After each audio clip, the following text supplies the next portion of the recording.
Alléluia. Je suis content encore une fois, c'est la deuxième fois qu'on m'invite à venir apporter le message de la parole de Dieu. C'est vraiment une grâce et un privilège pour moi de venir apporter la parole de Dieu.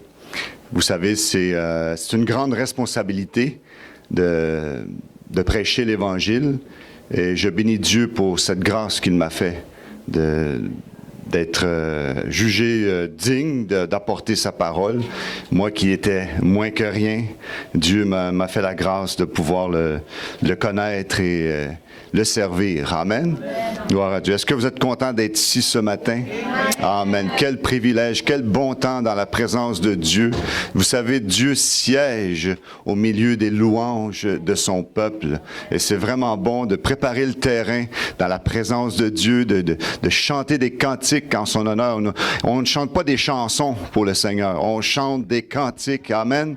Des cantiques qui élèvent son nom et qui vraiment que c'est une réalité que nous vivons avec le Seigneur et on chante en reconnaissance envers lui pour toutes les grâces qu'il nous a fait, les bienfaits, sa bonté qui se renouvelle à chaque matin. Amen. Chaque jour, c'est un jour nouveau. Amen. Chaque jour, c'est une journée flambant neuf, qui n'a jamais existé depuis l'éternité et qui va passer aujourd'hui et puis il va rester pour l'éternité. Amen. Aujourd'hui, c'est une journée nouvelle. Profitons-en parce que nous ne savons pas jusqu'à quand. Alléluia. Mais pour nous qui sommes chrétiens, nous avons cette espérance qu'un jour, il va venir nous chercher pour nous emmener avec lui dans la gloire pour l'éternité. Est-ce que vous avez hâte à ce jour? Alléluia. On va se lever ensemble pour aller dans la lecture de la parole de Dieu. On va lire dans le livre d'Exode. Exode, chapitre 8. Et on va lire le verset 21 à 23 inclusivement. Exode, chapitre 8, le verset 21 à 23. Et je vais faire la lecture pour vous. Exode, chapitre 8, versets 21 à 23. Pharaon appela Moïse et Aaron et dit, « Allez, offrez des sacrifices à votre Dieu dans le pays. » Moïse répondit, « Il n'est point convenable de faire ainsi, car nous offririons à l'Éternel notre Dieu des sacrifices qui sont en abomination aux Égyptiens. Et si nous offrons sous leurs yeux des sacrifices qui sont en abomination aux Égyptiens, ne nous lapideront-ils pas? Nous ferons 3 journées de marche dans le désert et nous offrirons des sacrifices à l'Éternel notre Dieu selon ce qu'il nous dira. Amen, amen et amen. Vous pouvez vous asseoir. Alléluia. Gloire à Jésus. Amen. Le titre de mon message ce matin, c'est « Les propositions de Pharaon ». Les propositions de Pharaon. Vous savez que Dieu est fidèle dans ses promesses? Amen. Amen. Lorsque Dieu dit quelque chose ou lorsque Dieu promet quelque chose, eh bien le Seigneur a le pouvoir d'accomplir ce qu'il promet parce que Dieu reste toujours fidèle à ses promesses. Dans le psaume 91, verset 4, la Bible nous dit « Sa fidélité est un bouclier et une cuirasse pour ceux qui le craignent. » Amen. Dieu est fidèle et vraiment sa fidélité est comme une protection pour nous à ce que Dieu nous promet. On peut s'appuyer sur ce que Dieu nous promet, puisque la Bible nous dit que ce que Dieu promet, il peut aussi l'accomplir, nous dit dans l'épître de Paul aux Romains. Ce que Dieu promet, il peut aussi l'accomplir. Amen. Dieu n'est pas là seulement pour dire quelque chose et ça ne s'accomplit pas. Non. Dieu n'est pas un politicien qui va dire des choses, des promesses, mais qui n'accomplit pas ses promesses. Dieu, lorsqu'il dit quelque chose, il accomplit ce qu'il dit. Et dans le psaume 33, verset 9, la Bible dit « Car il dit, et la chose arrive. » il ordonne et elle existe. Amen. Dieu dit des choses et ça s'accomplit. Et dans Nombre, la Bible nous dit que Dieu n'est point un homme pour mentir, ni fils d'un homme pour se repentir. Ce qu'il a dit, ne le fera-t-il pas? Et ce qu'il a déclaré, ne l'exécutera-t-il pas? Amen. Donc, on peut s'appuyer sur ce que Dieu nous promet. Peut-être que Dieu t'a promis un mari, peut-être que Dieu t'a promis une épouse, peut-être que Dieu t'a promis un enfant, une promotion dans ton travail.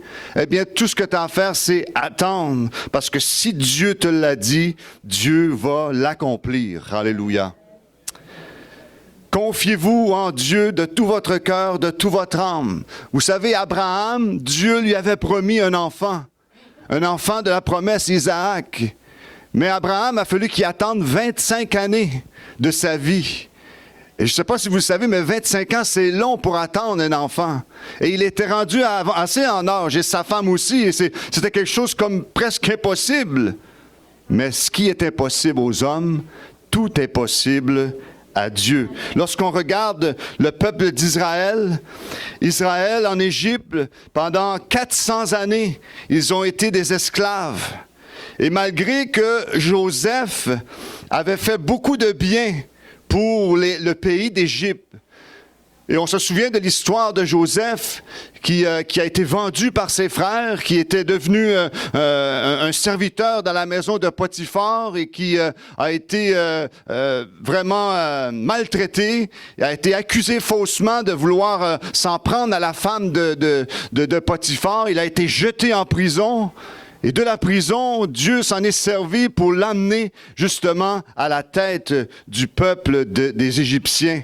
De sa prison, il est devenu gouverneur d'Égypte.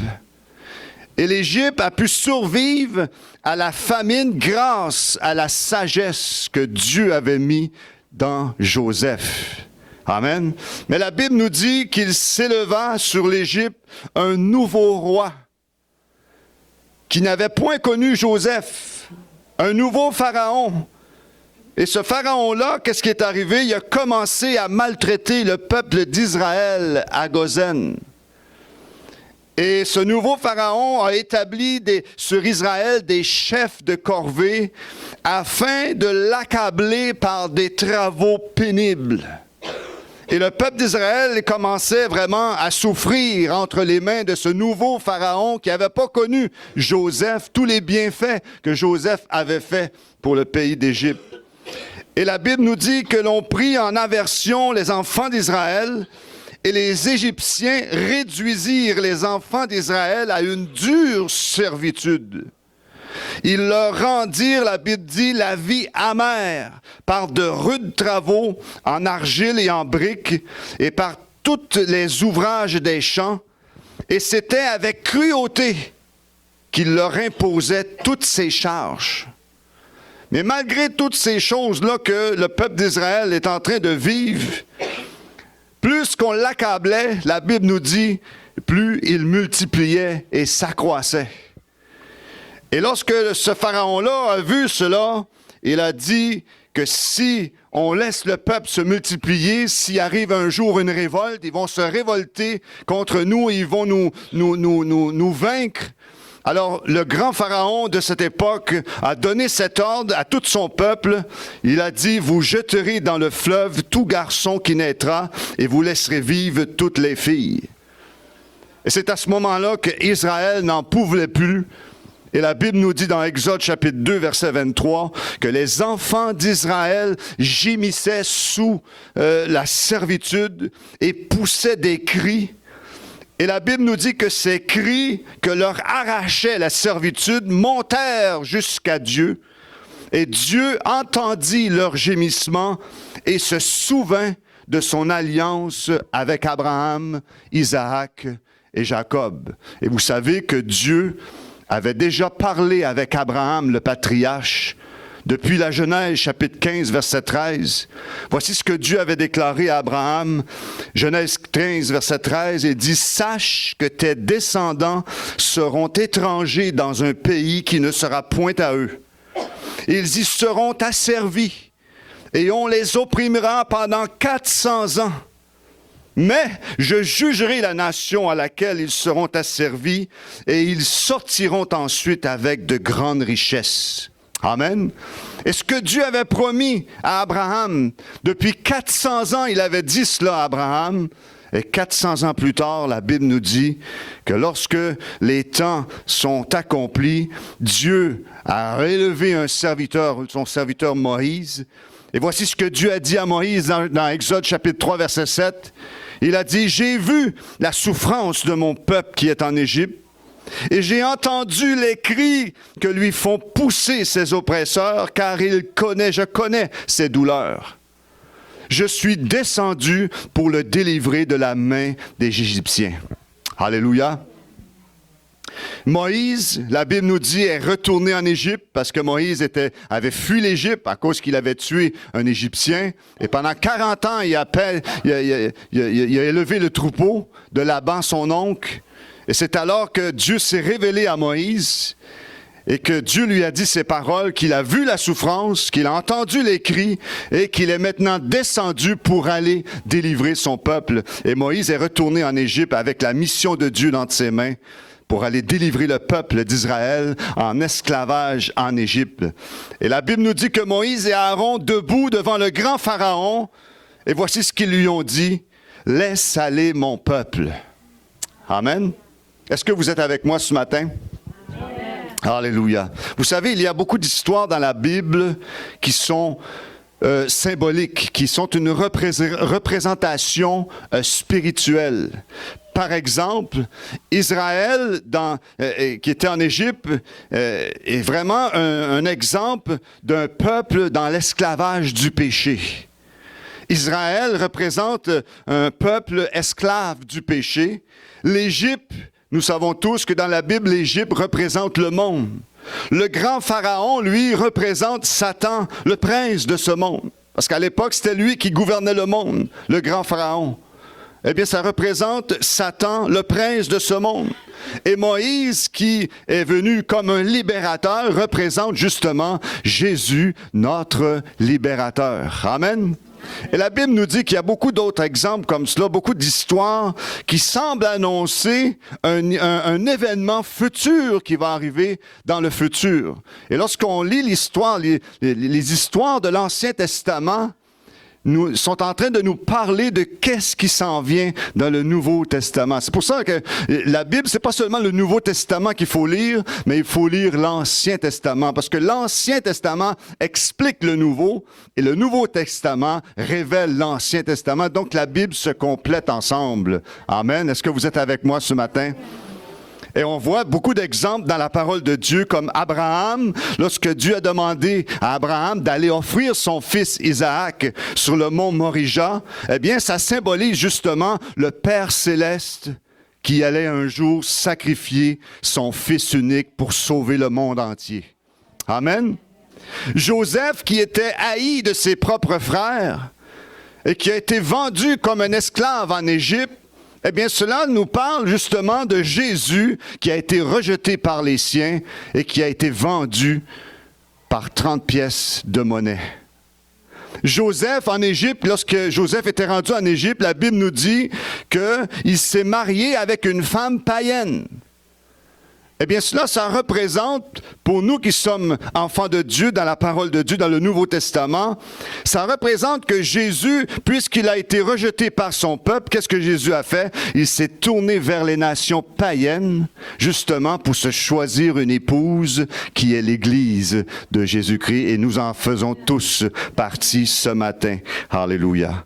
Et on voit beaucoup d'autres exemples dans la parole de Dieu, comme l'agneau pascal du livre d'Exode chapitre 12, qui symbolise justement Jésus, notre agneau, l'agneau de Dieu qui a été immolé pour les péchés, pour ôter les péchés du monde entier. Amen. Lorsqu'Israël, il traversait le désert, à un moment donné, ils ont eu soif. Et Dieu a dit à Moïse de frapper le rocher. Et du rocher allait sortir de l'eau. Et cela, ça symbolise que Jésus a été frappé à la croix. La colère de Dieu a frappé Jésus à la croix. Et l'eau du Saint-Esprit en est sortie pour nous abreuver spirituellement. Amen. le bouc émissaire dans la Bible, et tout le monde connaît cette histoire du bouc émissaire, et même les gens païens qui ne connaissent pas Dieu s'en servent de cette histoire du bouc émissaire. Amen. C'était un bouc qu'on prenait et qu'on transférait les péchés du peuple d'Israël, et ce bouc était relâché dans le désert, et ça représente et ça symbolise que Jésus il a pris les péchés du monde entier sur lui-même pour nous renvoyer libres et que nous soyons libres et vraiment libre, puisque Jésus a dit, vous connaîtrez la vérité et la vérité vous affranchira. Le serpent d'airain dans le désert, lorsqu'Israël a murmuré contre Dieu, contre Moïse, et la Bible nous dit que des serpents sont sortis pour les piquer, et les gens sont venus vers Moïse pour demander grâce, demander pardon, et Dieu a prié, a demandé, et Moïse a demandé à Dieu, qu'est-ce que je fais? Et puis Dieu a dit, tu vas faire un serpent d'airain, et ceux qui vont regarder le serpent vont conserver la vie. Eh bien, cela, ça symbolise Jésus qui a été fait malédiction pour nous à la croix de Golgotha. Amen. Le passage d'Israël à la mer Rouge nous symbolise pour nous le baptême dans l'eau. Amen. Est-ce que vous avez été baptisé dans l'eau lorsque vous avez rencontré Jésus? Amen. C'est important d'obéir à la parole de Dieu. La manne dans le désert, lorsqu'Israël était dans le désert, ont reçu la manne qui descend du ciel. Et la manne symbolise justement Jésus qui est le pain de vie. Et je pourrais vous en citer beaucoup d'autres exemples de l'Ancien Testament, comme par exemple Caïn et Abel. Caïn qui représente notre nature charnelle, qui combat la nature spirituelle en nous. Amen. Et Ésaü et Jacob, qui étaient deux frères, et ça symbolise justement le combat entre la chair et l'esprit. Amen. Des histoires de l'Ancien Testament qui a eu lieu vont avoir leur accomplissement dans le Nouveau Testament. Mais ce qui nous intéresse ce matin, c'est Pharaon qui justement symbolise, qui est un type de Satan, qui est un symbole de Satan. Et de même que Pharaon empêchait le peuple de se multiplier, maltraitait le peuple d'Israël, de même que Pharaon tenait le peuple d'Israël dans l'esclavage, de même Satan, qu'est-ce qu'il veut faire? Il veut justement empêcher l'Église de se multiplier. Il veut maltraiter les chrétiens et retenir les chrétiens dans l'esclavage. Est-ce que vous êtes avec moi ce matin? Et ce matin, j'aimerais vous parler de 4 propositions que Pharaon a proposées à Moïse. 4 compromis, 4 propositions qui symbolisées par 4 compromis que Satan va proposer à chacun de nous qui sommes enfants de Dieu. À chacun de nous qui avons pris cette décision de suivre le Seigneur Jésus, attendez-vous à ce que le diable vienne vous proposer ces 4 propositions-là que je vais vous parler ce matin. La première proposition qu'on a vue justement dans Exode et au verset 8, la Bible nous dit, c'est Exode chapitre 8, versets 21 à 23, lorsque Moïse est arrivé devant Pharaon, eh bien, Pharaon a dit à Moïse, « Allez, offrez des sacrifices à votre Dieu dans le pays. » Qu'est-ce que ça représente pour nous en tant qu'enfants de Dieu? Allez offrir des sacrifices à votre Dieu, mais les offrir dans le pays d'Égypte. Et nous savons que l'Égypte représente le monde, c'est-à-dire servir Dieu, mais on n'a pas besoin de se séparer avec le monde. On peut servir le Seigneur, mais on n'a pas besoin de se séparer du monde. C'est-à-dire de servir Dieu sans séparation, sans changement, sans transformation. Est-ce que vous êtes avec moi?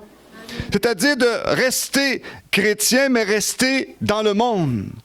De ne pas se séparer d'avec le monde, de rester comme des mondains, avec notre vieille nature, notre vieil homme, notre vieille façon que nous avions autrefois, avec nos vieux coutumes, nos vieilles traditions, notre vieille nature, rester avec nos vieux attitudes que nous avons, notre vieux caractère que nous avions lorsque nous n'étions pas convertis. Et ça, c'est le premier compromis que Satan va offrir aux enfants de Dieu, tandis que la Bible est très claire. La Bible nous exhorte à nous qui sommes enfants de Dieu, et c'est Jésus qui l'a dit, que nul ne peut servir 2 maîtres à la fois. Ou il va s'attacher à un, il va mépriser l'autre, ou il va aimer un, il va mépriser l'autre. On ne peut pas servir Dieu et le monde en même temps. C'est soit nous sommes pour Dieu, ou soit nous sommes contre Dieu, mais on ne peut pas avoir un pied dans l'Église et un pied dans le monde en même temps. Est-ce que vous êtes avec moi ce matin? Amen.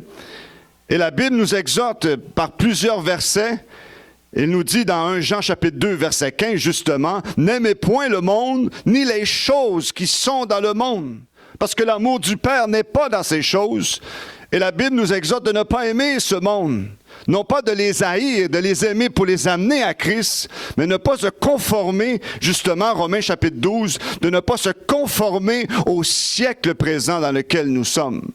Puisque nos pensées doivent être transformées par la parole de Dieu, puisque ce monde ne pense pas comme les chrétiens pensent, comme la Bible pense, et nous devons nous conformer à la parole de Dieu et non nous conformer au siècle présent.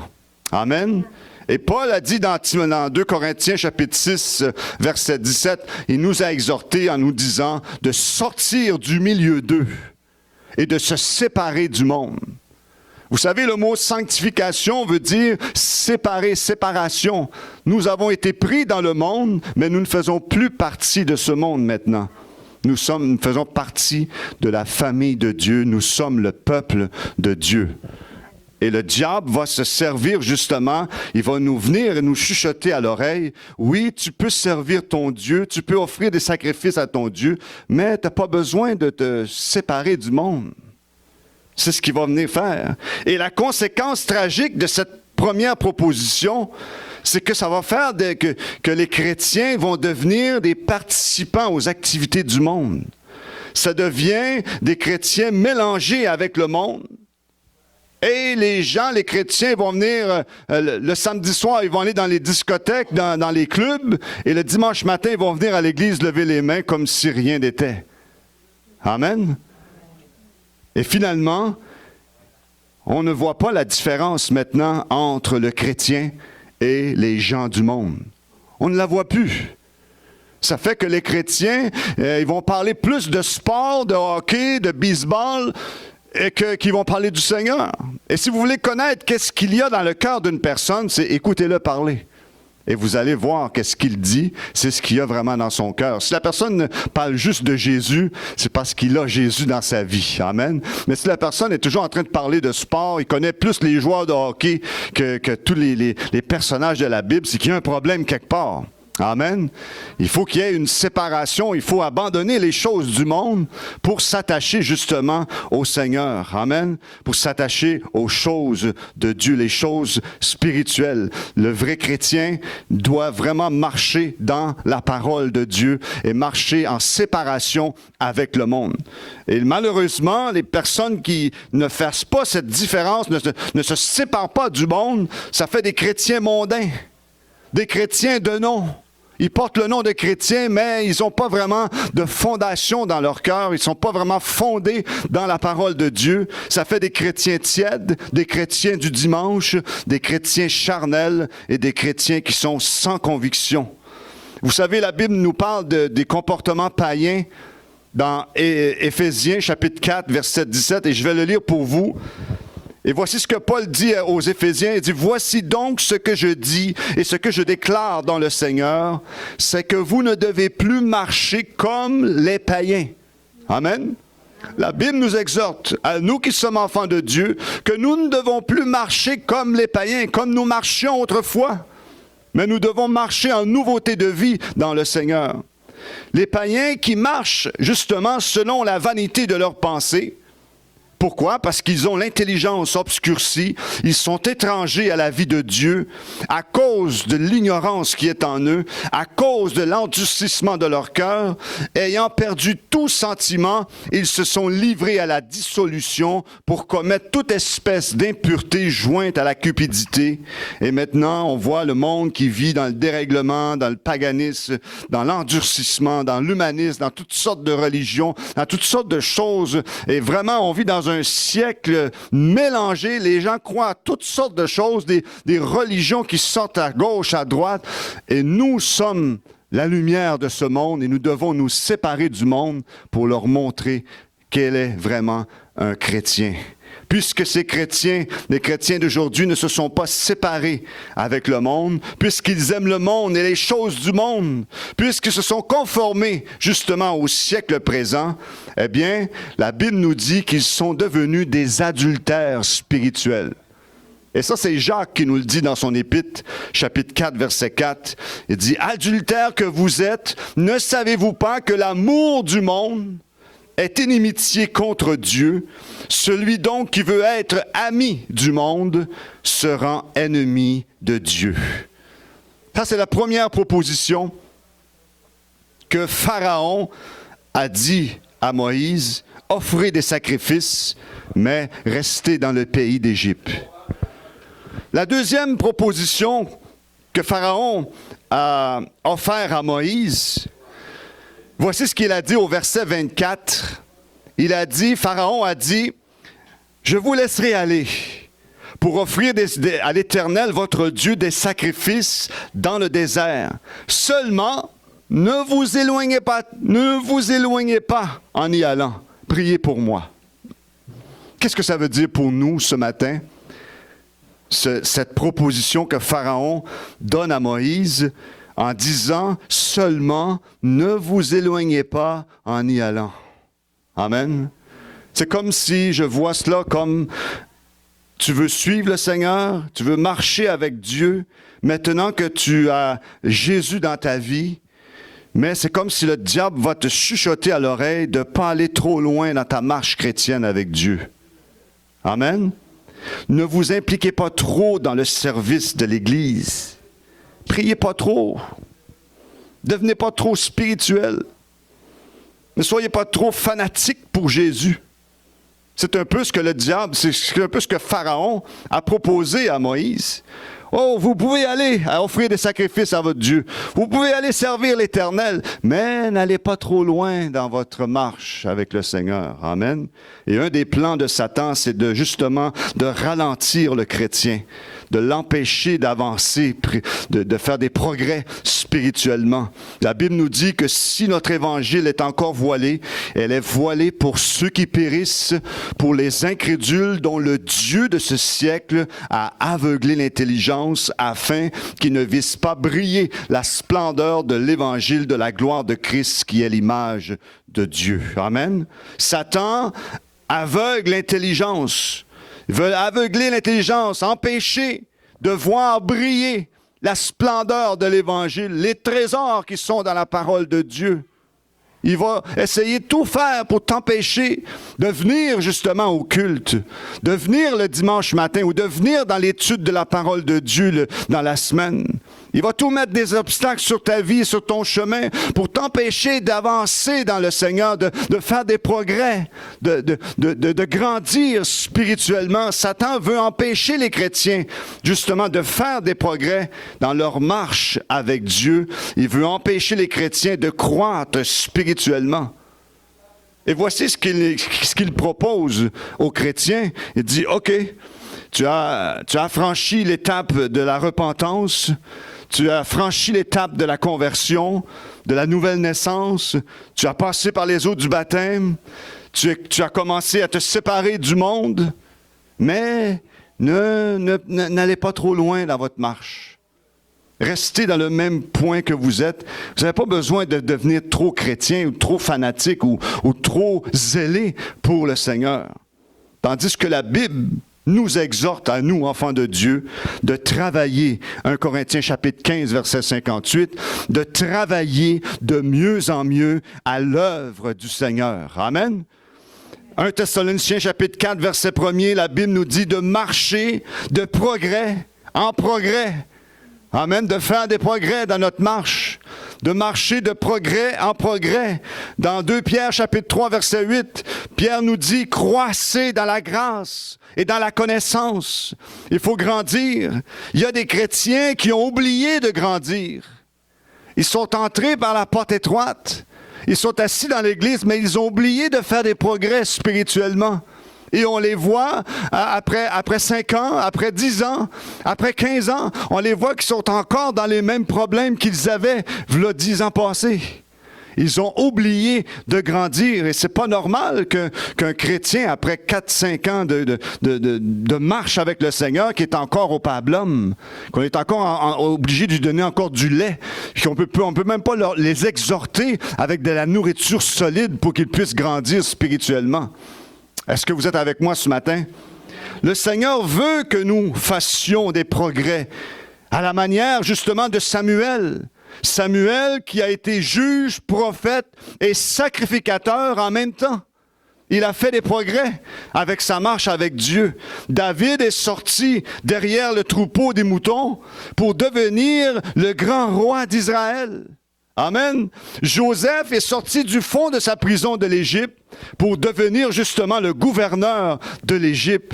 Saul de Tarse, qui était justement un persécuteur de l'Église, mais lorsque Dieu a mis sa main sur lui, amen, il est devenu l'apôtre des apôtres. Alléluia.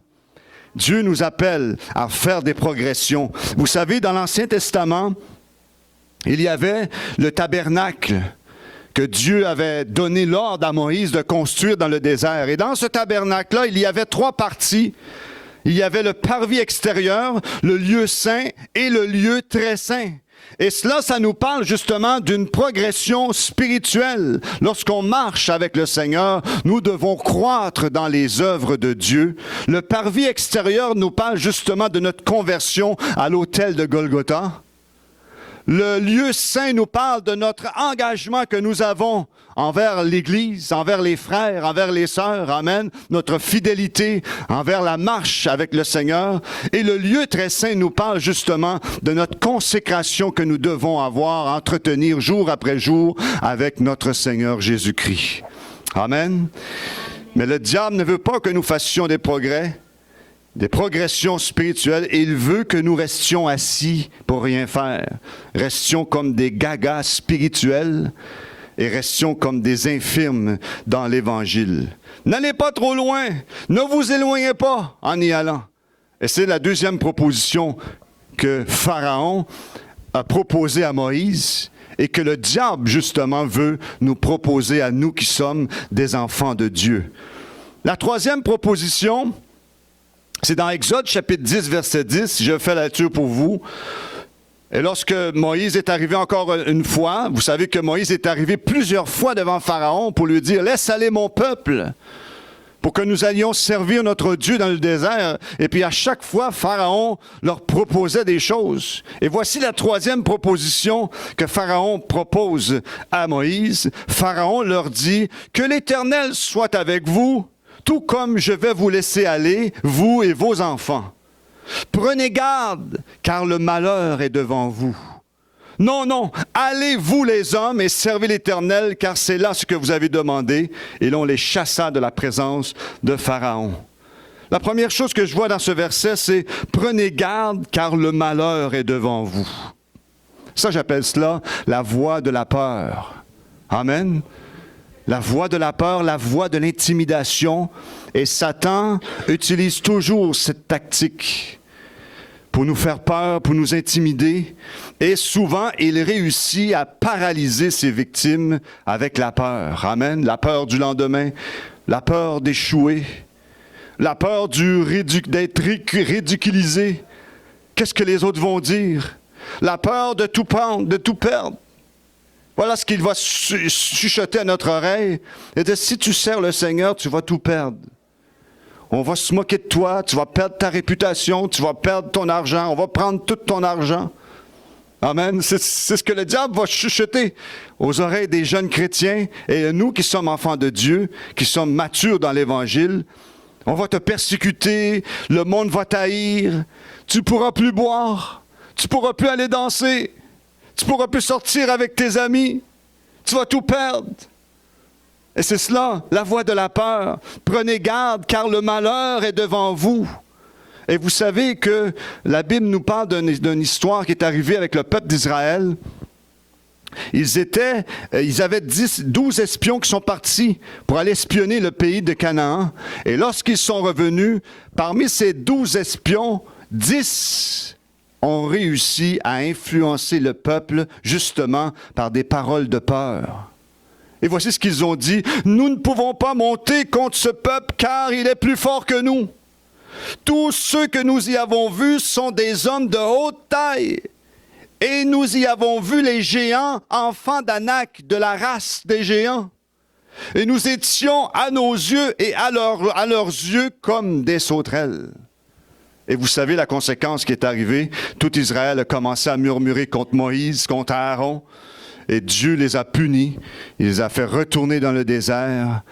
Un jour, ils ont pris 40 jours pour aller explorer. Eh bien, Dieu les a punis. Un jour est égal à un an. Donc, pendant 40 ans, Israël est retourné dans le désert justement à cause des paroles de peur que les 10 espions ont réussi à les faire détourner de la voie de Dieu. Amen. Du temps de Jésus, c'était la même chose. Plusieurs avaient peur de s'identifier à Jésus. La Bible nous dit que personne toutefois ne parlait librement de lui par crainte des Juifs. Malgré tant de miracles, la Bible nous dit que Jésus avait fait en leur présence, ils ne croyaient pas en lui. Cependant, même parmi les chefs, parmi les pharisiens, parmi les chefs religieux, plusieurs crurent en lui. Mais à cause des pharisiens, ils n'en faisaient point l'aveu dans la crainte d'être exclus de leur synagogue. Amen. Ils avaient peur. C'était la voix de la peur. Prenez garde, car le malheur est devant vous.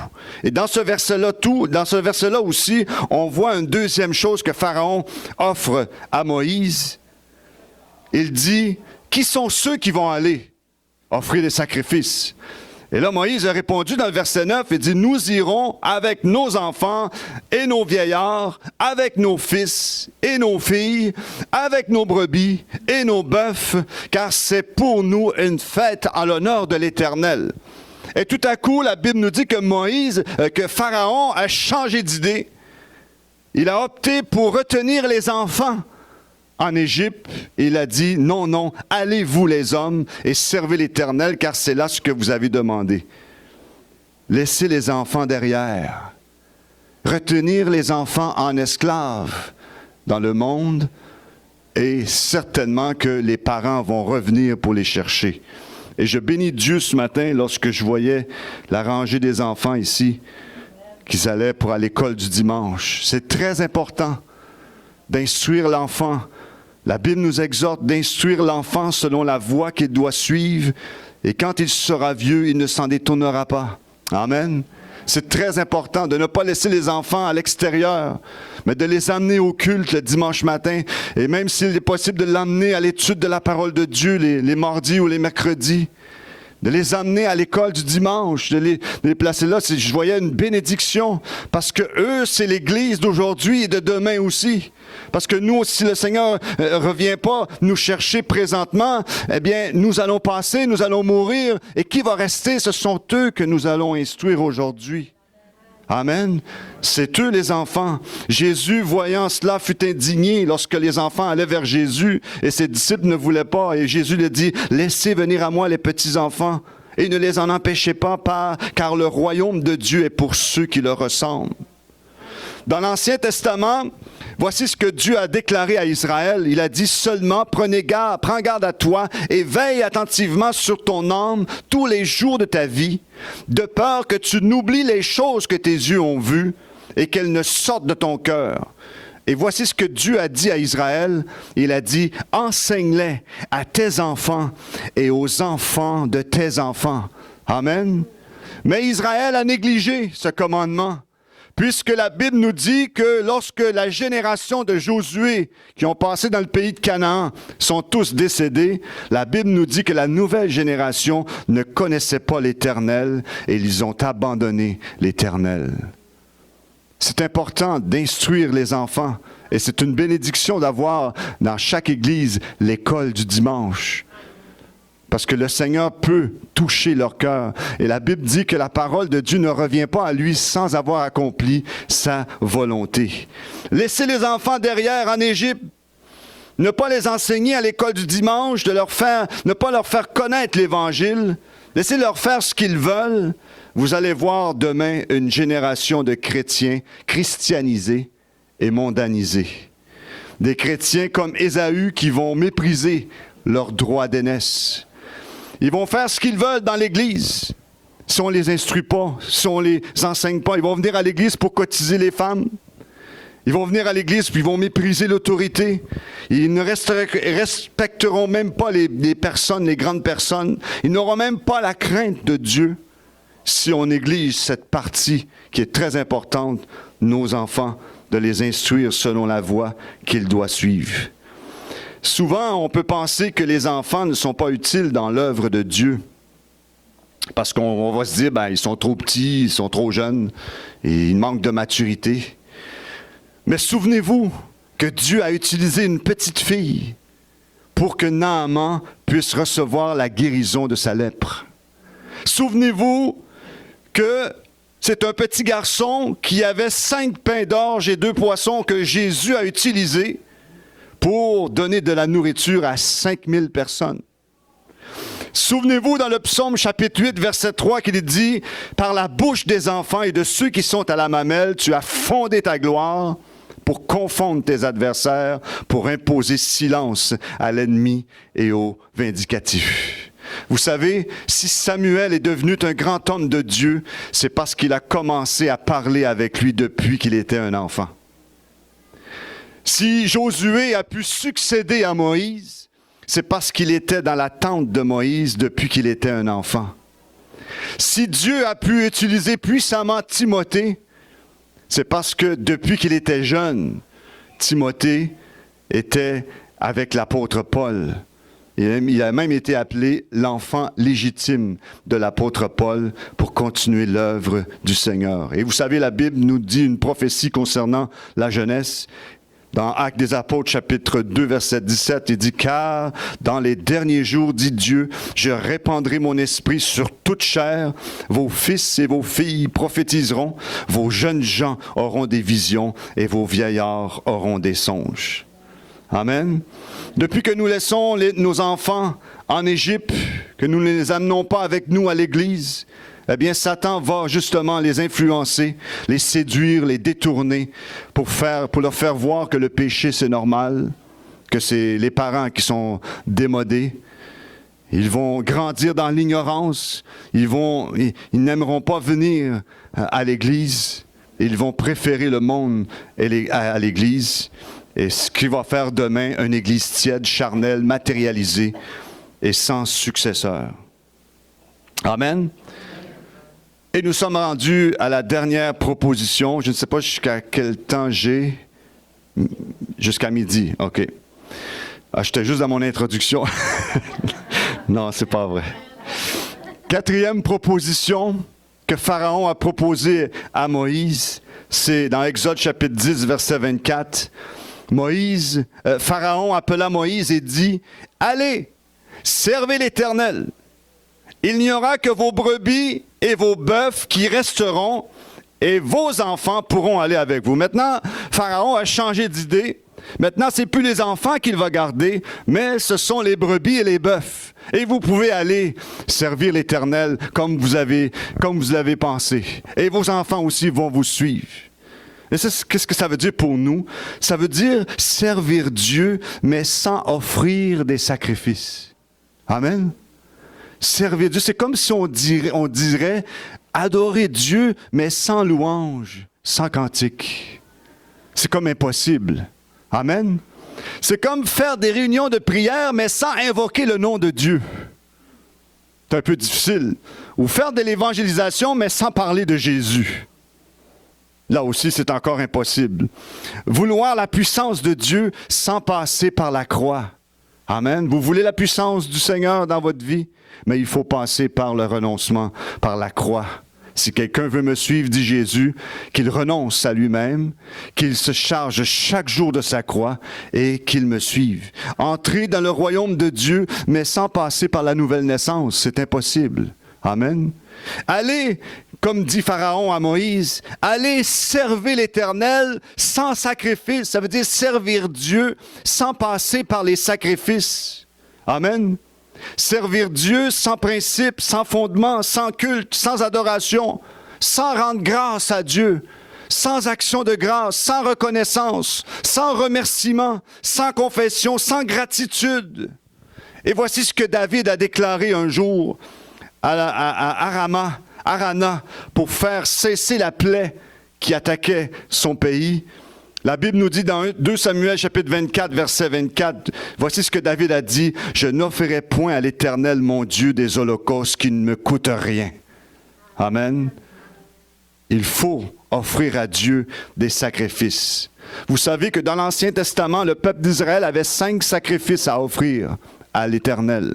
Des holocaustes, des offrandes de farine, des sacrifices d'action de grâce, des sacrifices pour le péché et des sacrifices de culpabilité.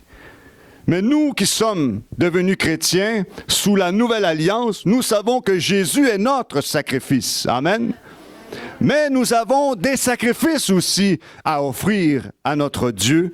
Et je vais vous en nommer 3 sacrifices que vous devez offrir au Seigneur Jésus. Amen. C'est premier sacrifice, Romains chapitre 12, verset 1er.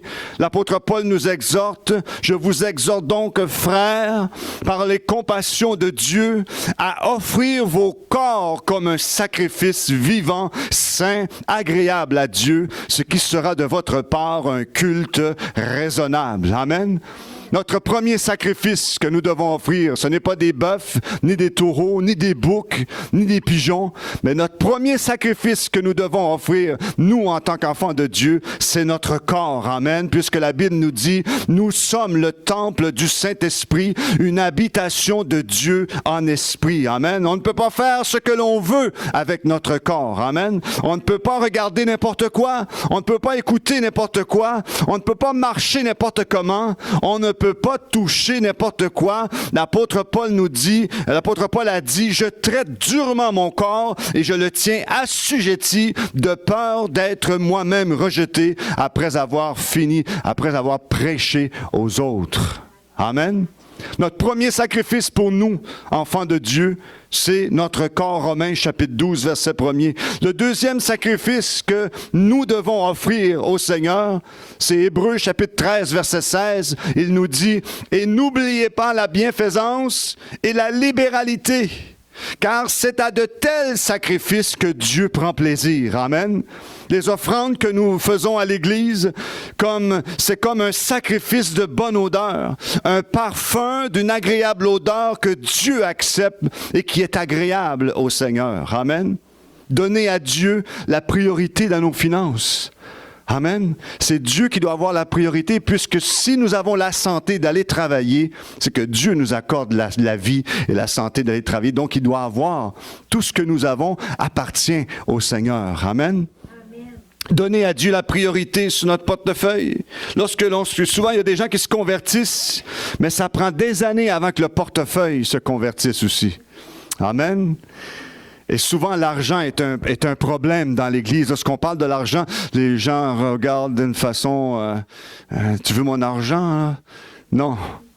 Lorsqu'on se convertit au Seigneur, c'est tout qui appartient à Dieu. Ta vie appartient au Seigneur, ton corps appartient à Dieu, tes finances appartiennent au Seigneur. Et Dieu nous dit dans Malachie chapitre 3 verset 10, « Mettez-moi de la sorte à l'épreuve et vous verrez si je n'ouvre pas pour vous les écluses des cieux et si je ne répands pas sur vous la bénédiction en abondance. » Pour vous, je menacerai celui qui dévore, et il ne vous détruira pas le fruit de la terre, et la vigne ne sera pas stérile dans vos campagnes. C'est quoi la vigne aujourd'hui pour nous, en tant que serviteurs de Dieu, en tant qu'enfants de Dieu? La vigne, c'est l'Église, amen, le lieu où nous nous rencontrons. Et le troisième sacrifice que la Bible nous exhorte, c'est dans le même chapitre d'Hébreux, chapitre 13, mais un verset avant qui nous dit, par lui, par Jésus, offrons sans cesse, amen, offrons sans cesse à Dieu un sacrifice de louange, c'est-à-dire le fruit de lèvres qui confesse son nom. Amen. Donnez à Dieu la gloire, la louange, l'action de grâce, la reconnaissance, l'adoration que Dieu mérite. Amen.